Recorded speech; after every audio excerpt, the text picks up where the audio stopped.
markets are applauding Mr. Trump's policy mandate for change, and that's the subject of the riff.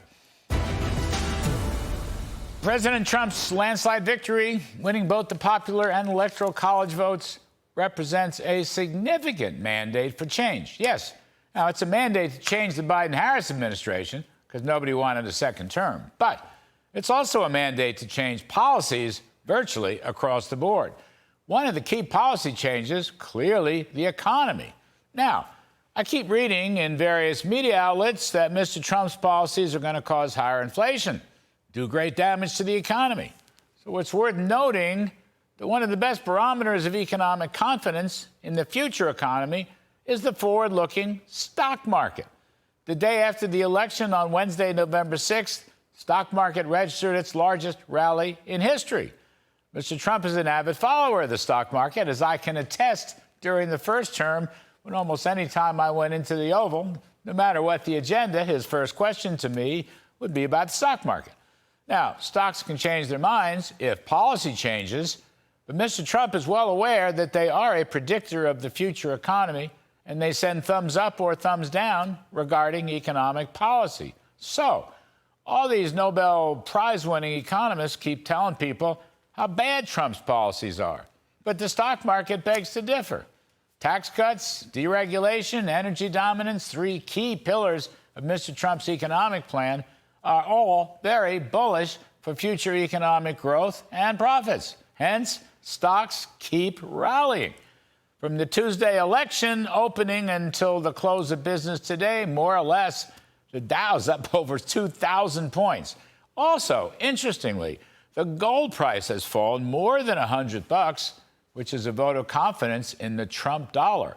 You know, on many occasions during the campaign, the president-elect has talked about keeping the dollar as the world's reserve currency and generating new economic incentives for private investment and economic growth, which would certainly add to the Trump's dollar attractiveness.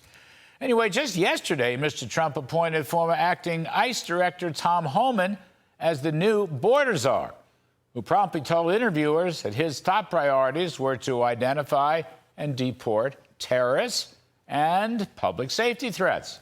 Enhanced public safety really acts like a tax cut on the economy, reducing crime in cities and their businesses and their families and their schools. Mr. Trump intends to act swiftly on that front. And then there's the overrated question of tariffs being inflationary. Here we go again. You know, Mr. Trump slammed over $300 billion in tariffs on China in his first term, but there was no inflation. Joe Biden kept the tariffs in place in his term, but there was mammoth inflation. Mr. Trump is adept at using tariffs as a negotiating tool, both for trade and non-trade issues. And he may oversee tariff reductions with some countries, as well as tariff increases with others. One place he'll probably use tariff negotiation for a non-trade issue is Mexico. Look for President Trump to restore his Remain in Mexico policy, which was a big success in the first term. He's already suggested to the new Mexican President Sheinbaum, and if she doesn't cooperate with the new Remain in Mexico, then he would slap at least a 25% tariff on all their exports to the U.S. And stopping the flow of illegal immigrants is not only a law and order issue and a crime issue, it's an economic cost issue. Studies have shown that the majority of illegals do not work, but they do rely on the public fisc for things like food or housing or health care and other welfare services. It's already costing us a fortune. Stopping it will save a fortune. And finally, let's go back to the mandate for change on tax cuts and fiscal policy. Okay, lower marginal tax rates will pay for themselves, as the Laffer curve teaches and history proves. More rapid economic growth, greatly reduced tax avoidance, and repatriation of overseas cash will all raise revenues.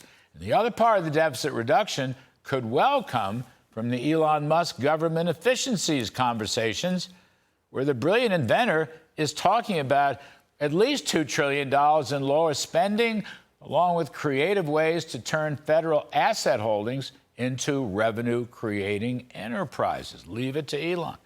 Nobody talks about this stuff, but they should.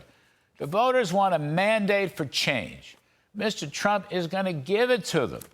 Forward-looking financial markets are clearly telling us Mr. Trump is on the right track.